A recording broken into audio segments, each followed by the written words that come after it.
பிஸ்மில்லாஹிர் ரஹ்மானிர் ரஹீம். கடைசியாக 3 ஆயத்துகள் நாம் பார்த்தோம். அடுத்தது 4வது ஆயத்து.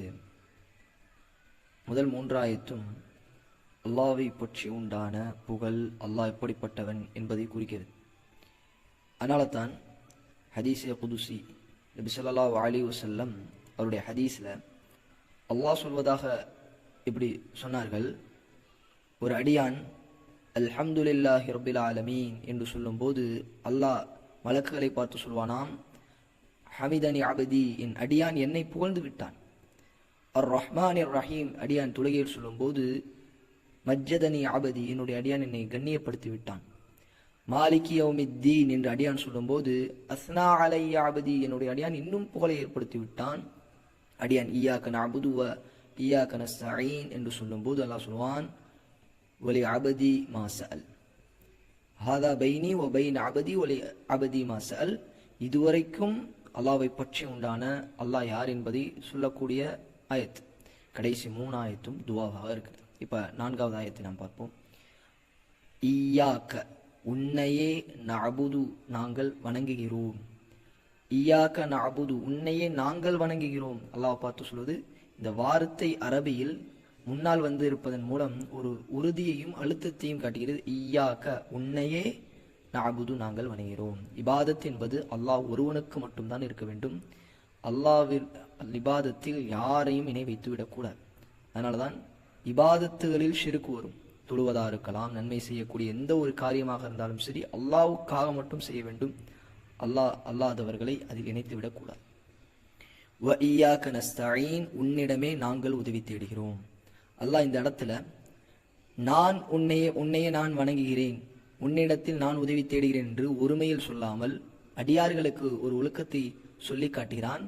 நாம் அல்லாஹ்விடம் கேட்கும் போது அல்லது அல்லாஹ்விடம் கோரிக்கை வைக்கும் போது எல்லா அடியார்களும் சேர்ந்த வண்ணம் அல்லாஹ்விடத்தில் கேட்கும் போது, இபாதத் செய்யதை கோரிக்கையாக வைக்கும் போது அல்லாஹ் அதை இலகுவாக ஏற்றுக்கொள்வான். அதனால தான் உன்னையே நாங்கள் வணங்குகிறோம், உன்னிடமே நாங்கள் உதவி தேடுகிறோம்.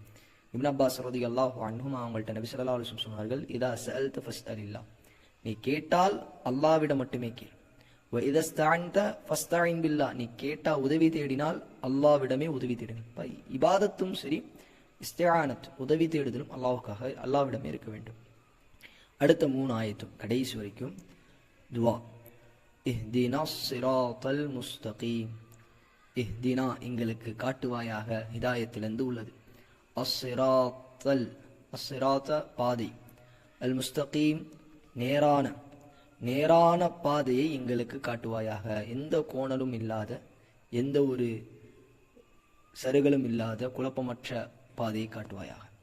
எப்படிப்பட்ட பாதை? சிராத்தல் லதீன அன்அம்த அலைஹிம், எவர்கள் மீது நீ அருள் புரிந்தாயோ, உபகாரம் செய்தாயோ, அவர்களின் பாதையை எங்களுக்கு காட்டுவாயாக. அல்லாஹ் எவர்களுக்கு உதவி செய்தான், அருள் புரிந்தான் என்றால் அல்லாஹ் மற்றொரு ஆயத்தில் சொல்லி காட்டுவான், நபிமார்கள், சித்தீகீன்கள், சாலிஹீன்கள், இவர்கள்தான் அல்லாஹ் அருள் புரிந்த மக்கள். அவர்களுடைய பாதையை தான் அல்லாஹ் இங்க குறிப்பிடுகிறான். வேறொரு ஆயத்துல அல்லாஹ் இதை தெளிவுபடுத்தியிருக்கான். இங்க சுருக்கமா அல்லாஹ் சொன்னான், சிராத்தல் லதீன அன்அம்த அலைஹிம் என்று. இந்த பாதையை கேட்கும்படி சொல்லிவிட்டு அல்லாஹ் இரு சாரார்களுடைய பாதையை விட்டும் நீங்கள் பாதுகாப்பு தேடுங்கள், அவருடைய பாதையை நீங்கள் கேட்டு விடாதீர்கள், அவருடைய பாதையை தவிர்த்து என்று 2 சாரார்களுடைய பாதையெல்லாம் சொல்றான். கைரில் மக்லூபி அலைஹிம், எவர்களின் மீது கோபம் இறக்கப்பட்டதோ அவர்களுடைய பாதை அல்ல. எவர்கள் மீது அல்லாஹ்வுடைய கோபம் இறக்கப்பட்டதோ அவர்களுடைய பாதை அல்ல. கைரில் மக்லூபி அலைஹிம் வலதால்லீன், வலிதவறிய மக்களின் பாதையும் அல்ல. 2 சாரார்கள் அல்லாஹ் சொல்றான். மேல சொன்னது அல்லாஹ்வின் அருள் பெற்ற மக்கள், அது நபிமார்கள், சித்தீகீன்கள், சாலிஹீன்கள், அவருடைய பாதையை கேட்கணும். கீழே 2 சாரார், அடுத்த ஆயத்தில் அல்லாஹ் சொல்வது 2 சாரார்கள். ஒன்று அல்லாஹ்வின் கோபம் இறங்கிய மக்கள், 2வது வலிதவறிய மக்கள். முதலாவது அல்லாஹ்வுடைய கோபம் இறங்கிய மக்கள் தான் யூதர்கள்.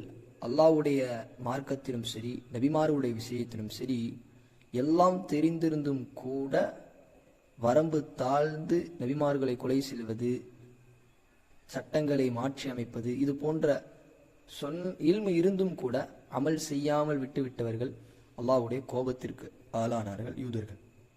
இவருடைய பாதை அல்ல. வலதால்லீன், வழிதவறிய மக்கள், வழிகேட்டில் போன மக்கள். இவர்கள் யார்? கிறிஸ்துவர்கள். இவர்களிடம் நல்ல அமல்கள் இருந்தது, ஆனால் இவரிடம் இல்மு இல்லை. அல்லாஹ் சொன்னதை விட கூடுதலாக செய்வார்கள். அதனாலதான் ஈசா அலைஹிஸ்ஸலாம், தங்களுக்கு அனுப்பப்பட்ட நபி ஈசா அலைஹிஸ்ஸலாமை உயர்த்தி அல்லாஹ்வுடைய அந்தஸ்துக்கு அவர்கள் கொண்டு விட்டார்கள். இவர்கள் வழிதவறிய மக்கள். அல்லாஹ் மார்க்கத்தில், அவருடைய மார்க்கத்தில் கடமையாக்காத, துறவரம் கடமையாக்காதை ஒன்றை இவர்களே ஆர்வப்பட்டு இபாதத்தை அதிகமாக செய்து செய்து செய்து இல்லாதத ஒன்றை ஆக்கி கொண்டவர்கள். அதனால தான் வழிதவறி போனவர்கள் என்று அல்லாஹ் கிறிஸ்துவர்களை சொல்லான். இவருடைய பாதையும் அல்ல என்று இந்த சூறாவை அல்லாஹ் முடித்து விடுவான். கடைசியில் நாம் சொல்லும்போது இந்த சூறாவை ஓதிவிட்டு ஆமீன் என்று சொல்ல வேண்டும். ஏனென்றால் கடைசி 3 ஆயத்தும் துவாவை குறிக்கக்கூடியது. அதனால தான் ஆமீன் சொல்கிறோம். நபி ஸல்லல்லாஹு அலைஹி வஸல்லம் சொன்னார்கள், தொழுகையில் இந்த சூறா ஓதிய பிறகு இமாம் ஆமீன் சொன்னால் நீங்களும் ஆமீன் சொல்லுங்கள். யாருடைய ஆமீன் மலக்குமார்களுடைய ஆமீனோடு ஒத்திருக்குமோ அவருடைய முன் சென்ற பாவங்கள் எல்லாம் மன்னிக்கப்படும் என்று நபி ஸல்லல்லாஹு அலைஹி வஸல்லம் அவர்கள் சொன்னார்கள். இப்போ சுருக்கமான ஒரு விளக்கம் தான் சூரத்துல் ஃபாத்திஹா.